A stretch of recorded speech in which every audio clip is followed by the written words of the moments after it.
దాసరి గురునాథరావు గారు చాలా valuable points అని చాలా చెప్పారు. ఈ టైంలో మన మాటలు వినడానికి కొంచెం మీకు అసంతృప్తి ఉండొచ్చు. కార్యక్రమం అంతా అయిపోయింది కానీ నేను ఇక్కడ స్టోరీ లేదు చెప్పడం. ముఖ్యంగా a trained soldier sir a trained soldier of the Rajahmundry city mister Y Srinivas 2019లో టికెట్స్ తీసుకోవడానికి కూడా అందరూ వెనకాడి వద్దవుతారనే టైంలో పార్టీ కోసం ముందుకొచ్చి తన ధనాన్ని కాలాన్ని వెచ్చించి ఎమ్మెల్యే కంటెస్ట్ చేసి అప్పటి నుంచి కూడా ఇన్ఛార్జిగా చేస్తున్నారు మన సత్యనారాయణ.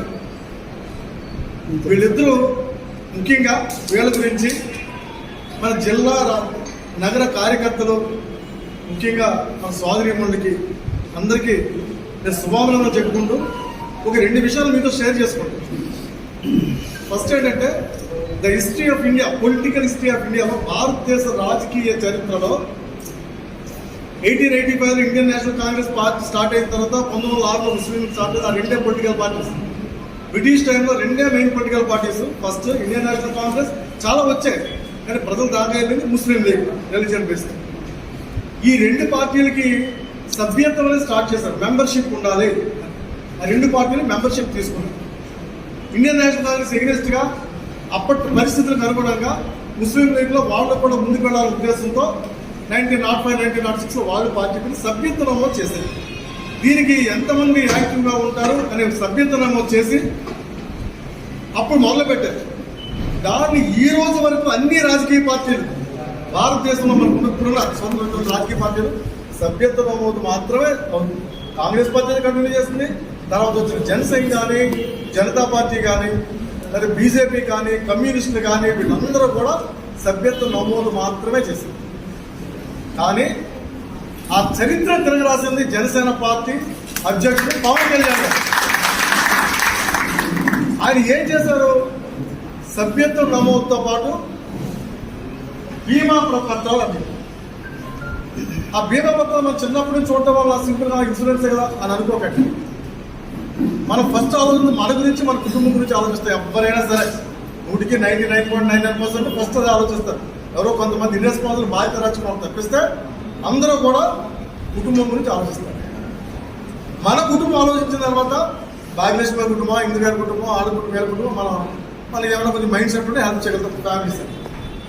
ఒక రాజకీయ పార్టీని పెట్టి వ్యవస్థను సమూలంగా మార్చుదామని రాజ్యాంగానికి అనుగుణంగా సామాజిక పరిస్థితుల్ని క్షుణ్ణంగా చేస్తే అందరికీ సమాన అవకాశాలు ఇవ్వడం కోసం కొన్ని సిద్ధాంతాలతో పవన్ కళ్యాణ్ గారు కొంతమందితో కలిసి, అంటే నాకు సంబంధం లేదంటే నేను దాంట్లో వేరే వచ్చాను, కొంతమంది ముఖ్యులతో కలిసి ఆ రోజులు పెట్టి ఆ సిద్ధాంతాల ప్రకారం దీనికి సభ్యత్వ నమోదు పెడతామా, ఏం పెడదాం, క్రియాశీలక సభ్యత్తులు ఎవరైతే జాయిన్ అవుతారో యాక్టివ్ మెంబర్స్ వాళ్ళకి మనం కొంత హెల్ప్ చేయాలి. నేను ఒక్కనే హెల్ప్ చేయాలని కనుక నేను దానికి బీమా ప్రత్యేకంగా కట్టి ఇన్సూరెన్స్, దానికి అయ్యే ధనాన్ని నా సొంతమే, అంటే ఎవరైనా ఎవరి దగ్గర తీసుకోకుండా, పార్టీలో మీరు దగ్గర తీసుకోకుండా, ఎవరిని అడగకుండా ఆయన కష్టార్జితంతో పార్టీ పెట్టారు కానీ ఆ డబ్బులనే బీమాకి అయ్యే మినిమం ప్రీమియం ఆయన కట్టి ఆ ఇన్సూరెన్స్ ఇచ్చారు. అంటే మన కుటుంబం కోసం మన భార్యకో, పిల్లలకో, కొడుకో, కూతురికి ఎలా చేస్తామో జనసేన క్రియాశీల సభ్యులు అందరూ కుటుంబంగా చూశారండి. ఓన్ ఫ్యామిలీగా చూసి అందరికీ ఇన్సూరెన్స్ కోసం ఇచ్చారు. ఇలాంటి చరిత్ర ఏ రాజకీయ పార్టీకి లేదు. దీని మీద అవగాహన లేనివాళ్ళు, జ్ఞానం లేనివాళ్ళు, రాజకీయ పరిస్థితులు అవినీతి పెరిగిపోయిన రాజకీయ పార్టీలు దాని మీద కామెంట్స్ చేస్తున్నాయంటే ఎంత దౌర్భాగ్యం మనకి.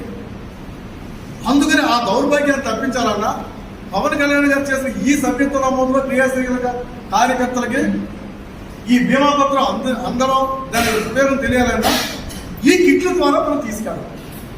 మనందరూ కుటుంబంగా చూశాడు. మన కుటుంబం చూసుకుంటే మన కుటుంబంలో ఆయన చూశాడు. ఎవరైతే మీ కాలాన్ని వెచ్చించి క్రియాశీలంగా పార్టీకి పనిచేస్తారో మీ గురించి నేను ఫస్ట్ స్టెప్గా ఎన్నో కామెంట్స్ చేశారు. క్రియాశీల సభ్యులు పెట్టుబడికి బీమా ఇస్తున్నప్పుడు చూసుకోండి, ఒక 6-7 సంవత్సరాల క్రితం చూసుకుంటే వాళ్ళు ఎన్నో కామెంట్స్ ఎన్నో పొలిటికల్ పార్టీస్లో డిబేట్స్ బట్టి పెట్టి మళ్ళీ విమర్శించారు ఈ సోకాల్ టీవీ ఛానల్స్. అయినా అది ఇవాళ చాలా మందికి, ఇందాక నాకు స్టాట్స్టిక్స్ తెలియదు కదా, శ్రీనివాస్ గారు చెప్పారు ఎంతో మందికి 5 లక్షల రూపాయలు మన పిఎస్సీ చైర్మన్ గారి ద్వారా వాళ్ళ ద్వారా ఆయన ఇవ్వడం తెలియదు. ఇప్పుడు ప్రజలు దాన్ని రిసీవ్ చేసుకుంటారు. ఇది పర్ఫెక్ట్గా ప్రజలందరికీ అర్థం కావాలి అంటే అలాగే మన దాని క్రియాశీల సభ్యులు జరగడం వల్ల ఉపయోగాలు, లేకపోతే మనం నష్టపోవడం, మనకి ఏ విధంగా బెనిఫిట్స్ అంటే పార్టీ ఏ విధంగా సహాయం చేస్తుంది, నాయకుడు ఏ విధంగా మన గురించి ఆలోచన అనే విషయం తెలియాలంటే ఈ కిట్లతో వచ్చే విషయాన్ని మనకు చుట్టూ ఉన్న 10 మందితో మనం షేర్ చేసుకోవడం. ఎవరికైతే మనం చేసామో వాళ్ళతో షేర్ చేసుకోవడం, ఎవరైతే క్రియాశీల సభ్యులు చేస్తే వాళ్ళు చేసాం. అక్కడి నుంచి మోర్ పబ్లిక్ ఎలాగైపోవడం. మీరు 10 మంది చేస్తారు, ఆ 10 మందికి ఈ కిట్లు ఇచ్చి దీని భావాన్ని అర్థం చేయగలిగితే దానికి అది స్ప్రెడ్ అయిపోతుంది, కాలు స్ప్రెడ్ అయిపోతుంది. అది మాత్రం బృహత్తర కార్యక్రమం ఆయన చేసింది. అది మన ప్రజలకు ఎప్పటికి వెళ్తుందంటే గ్రాడ్యువల్ ఎవల్యూషన్ అంటారు, పరిణామం అవుతుంది. ఇలాగ అనేది మీరు ఈ కిట్ల పంపిణీ ఈ కార్యక్రమంలో మన ఫెస్టివల్గా పెట్టారే అంటే మనకు ఎంతూజిస్టిక్గా మనకు ఆనందం ఉంటుంది. దీన్ని మీరు అందరికీ ఇవ్వగలిగితే తర్వాత అన్ని చోట్లకి 1 నుంచి 2 నుంచి వెళ్ళిపోతుంది. సో ఈ కార్యక్రమానికి ఆయన 3 రోజులు ఇచ్చి నాయకులకి ఇచ్చి ఈ నాయకుల ద్వారా మేము ఇన్స్పైర్ చేసి చేయమన్నాం. అది మొట్టమొదటి మీకు అర్థమైంది. స్టోరీ అందరూ చెప్పారు, నాకంటే ఇప్పుడు మన సత్యనారాయణ గారు అందరూ చెప్పారు. నెక్స్ట్ మన ఇన్ఛార్జ్ కూడా తర్వాత చెప్తారు. ఇక రెండో విషయం ఏంటంటే మన పార్టీ గర్వించవలసింది, చాలా గర్వించవలసిన విషయం, ఆయన ప్రిన్సిపల్స్లో ఒక ప్రిన్సిపల్ మీరు అబ్జర్వ్ చేసుకుంటారు. 33% రిజర్వేషన్ అన్ని పార్టీలు చెప్తూ ఉంటాయి. Political reservation is compulsory implement చేస్తాను ఫర్ ఉమెన్ కేటగిరీ. ఎవరైతే స్త్రీలు ఉన్నారో వాళ్ళకి రాజకీయంగా ఆయన చెప్పింది పొలిటికల్ దాంట్లో 33% నేను పర్ఫెక్ట్గా అన్ని విషయాలు ఇంప్లిమెంట్ చేస్తాను. ఆయన ఇంప్లిమెంట్ చేస్తారో లేదో ఇంకా టైం తీసుకుంటారు, చేస్తారు. టైం మా ప్రభుత్వం రావాలి, ఆయన ఇంప్లిమెంట్ చేయాలి. కానీ ఇవాళ ఈ మీటింగ్కి నేను అబ్జర్వ్ చేస్తే 40% ఉమెన్, 40% ఉమెన్ అటెండ్ అయ్యారు ఇక్కడ జెంట్స్తో పాటు. 10 మంది వెళ్ళిపోయారు కానీ 10 మంది 40%. అంటే పవన్ కళ్యాణ్ చూడకపోయినా, పవన్ కళ్యాణ్ గారితో వ్యక్తిగత పరిచయాలు లేకపోయినా, కుటుంబాలు చూసుకుంటూ వాళ్ళ ఉద్యోగాలు చూసుకుంటూ ఈ పార్టీకి సిద్ధాంతాలు కానివ్వండి, ఆయన ఆలోచనలు కానివ్వండి, వీళ్ళ ఆలోచనలు ఆయన మ్యాచ్ అవ్వబట్టి వీళ్ళందరూ కూడా వాళ్ళు ఇచ్చారు అన్నీ వదులుతారు. ఇందులో ఎవరో ఒకరు ఖాళీగా ఎవరైనా ఉండదు. సంసారం ఉంటుంది, ఉద్యోగం ఉంటుంది, 2 ఉంటే ఇంకా కష్టం. వేరే పని చేసుకుంటూ ఉంటారు. ఫ్యామిలీని సరిపెట్టుకుంటూ కుటుంబ వ్యవస్థను కాపాడుకుంటూ 40% ఇవాళ రాజమండ్రి సిటీలో మంది వచ్చారంటే ఇది మన పార్టీకి చాలా గర్వకారణమైన విషయం.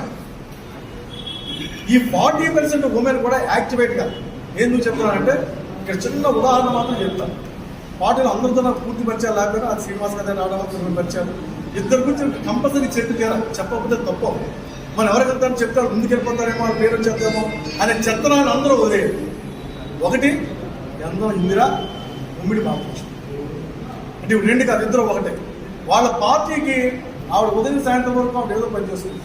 ఏ పని చేసుకుని చిన్న షాప్ పెట్టుకుని తన లైబ్రరీ చేసుకుంది. ఈవిడ ఒక చిన్న స్కూల్ పెట్టుకుని వాళ్ళ హస్బెండ్ తీసుకుని ఆయన వేరే ఉద్యోగాలు ఆ స్కూల్ నడుపుతారు. వాళ్ళ పనులు చేసుకుంటూ, వాళ్ళ సంసారాలు చేసుకుంటూ, వాళ్ళ కుటుంబాలు కాపాడుకుంటూ పార్టీకి వాళ్ళు చేస్తున్న సర్వీసు రాజమండ్రిలో కేసు చేయడం లేకపోయినా. ఎందుకంటే ఎవరైనా నన్ను ప్రశ్నించినా మేము చేయట్లేదని నేను చెప్పగల రికార్డు వెళ్ళేసి వాళ్ళ కెరీర్ని, జీవితాన్ని పార్టీ కోసం ఛాలెంజ్ చేయడానికి చాలా స్టెప్స్ తీసుకుంటారు. సమయం వచ్చినప్పుడు ఆయన బయట పెడతారు. అలాగా వాళ్ళు ఏం చేస్తారనేది కాదు, చేస్తారు. మీలో చాలా మంది చేసి ఉండొచ్చు, నాకు తెలియకుండా ఉండొచ్చు, భవిష్యత్తులో కూడా చేయాలి. నేను సోషల్ మీడియాలో కొన్ని చూస్తున్నాను, ఆ వీడియోస్ అందరికీ అన్నదానం చేస్తాను. అలా ఎవరి స్థానాలు చేస్తారు. కానీ వీళ్ళు పార్టీ కోసం మాత్రమే వీళ్ళిద్దరూ నిరంతరం కృషి చేస్తారు. శ్రీనివాస్ గారు ఎలా చేస్తారో శ్రీనివాస్ గారు బయటికి రాదు. ఆయన రాజంటే నగరాధ్యక్ష పదవి ఇచ్చినా సరే నన్ను సత్యాడు ముందు కూర్చోబడి వెనకాల నిలబడుతుంది. ఇంకా సోదరుగా ఉన్నారు, సోదరు కాదు నాయకుడు. ఆయన ముందు కూర్చోవాలంటే ఈసారి మమ్మల్ని కూర్చోబెట్టే కాదు, ఏదో బలం ఉందని ప్రోడ కలిపినప్పుడు కూర్చోబెట్టడం కానీ ముందు ఆయన కూర్చుని సత్యనారాయణ గారిని కూర్చోబెట్టి ఆయన నడిపించాలి. ఆయన వెనకాల ఉండడం మానేయాలి. ఈసారి ఇంతకుముందు కూడా నేను చెప్పాను, ముందు కూర్చోవాలి. ఎందుకంటే ట్రైన్ సోదరు అయినప్పుడు ఇప్పుడు ట్రైన్ లీడర్ అయ్యాడు. నీ లీడర్షిప్ గుర్తించి పవన్ కళ్యాణ్ రాజమండ్రి మహానగరానికి 3 నియోజకవర్గం కావాలని నీకు ఒక ప్రెసిడెంట్ ఇచ్చారు, ఒక చైర్మన్ ఇచ్చారు. అది అందులో మీ లీడర్షిప్, కమ్యూనిటీ లీడర్షిప్, ఒక నాయకుడి బాధ్యత తీసుకోండి. అంటే వెనకాల ఉంటే నాయకుడి బాధ్యత తీసుకున్నట్టు అని కాదు, తీసుకుని అందరూ నడిపించాలి.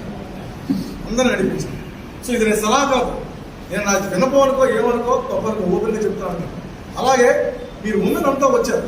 ఈ పార్టీలో పదవులు, బిల్కులు పదవులు, ఏ పార్టీలో పదవులు, పార్టీ రెండు సరిగ్గా సద్వినియోగం చేసుకో. వాళ్ళ అవసరం వచ్చినప్పుడు దేనికో వాడుకోవడానికి ఎవరినో తిట్టడానికో ఏదో అవకాశం కోసం మిగిలిన రాజకీయ పార్టీలు స్త్రీ శక్తిని వాడుకుంటాయి. కానీ ఈ పార్టీ స్త్రీ శక్తి పవన్ కళ్యాణ్ గారు ఏదో ఉపయోగించుకుంటారో వాళ్ళు వచ్చి మా శక్తిని ఉపయోగిస్తూ ఉంటారు. డెఫినెట్గా ఉపయోగించుకుంటారు. మీ అందరికీ అద్భుతమైన స్థానాలు వస్తాయి. ఇక జెంట్స్ అంటారా, ఎప్పటి నుంచో యూత్ అంతా కష్టపడుతుంది, చేస్తుంది, ఎంతో శక్తి. ఈ కిట్ల పంపిణీ కార్యక్రమంలో నేను ముఖ్యం చెప్పేది ఏంటంటే, మీరు అందరికీ మీరు ఎవరినైతే చేస్తారో వాళ్ళకి ఇచ్చి తన భావనను తెలియపరిస్తే సరిపోదు. వాట్ ఇట్ మీన్స్, ఈ కిట్ల పంపిణీ ఎందుకు ఇచ్చాడు, వేమ పథకాలు ఏంటి, ఇంత మురళి ఎవరు డైరెక్ట్ చేస్తాడు, మురళి నాకు పార్టీ ముందు ఎప్పుడు నుంచో తెలుసు, అంటే 15 years తెలుసు. అలా ఇందరూ రవి నాకు ఎప్పుడు చిన్నప్పటి నుంచి తెలుసు. ఇలాంతా ఎంతోమంది పరిచయం. కానీ నేను అన్ని వదులుకొని పార్టీకి, ఎందుకంటే పార్టీ నేను చేయడం నిజం చేస్తాను.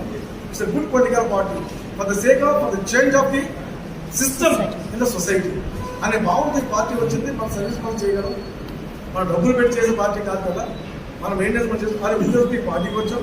దానికి పార్టీలు అందరూ సహకరించారు, నాకు ఉన్నతమైన స్థానం ఇచ్చారు.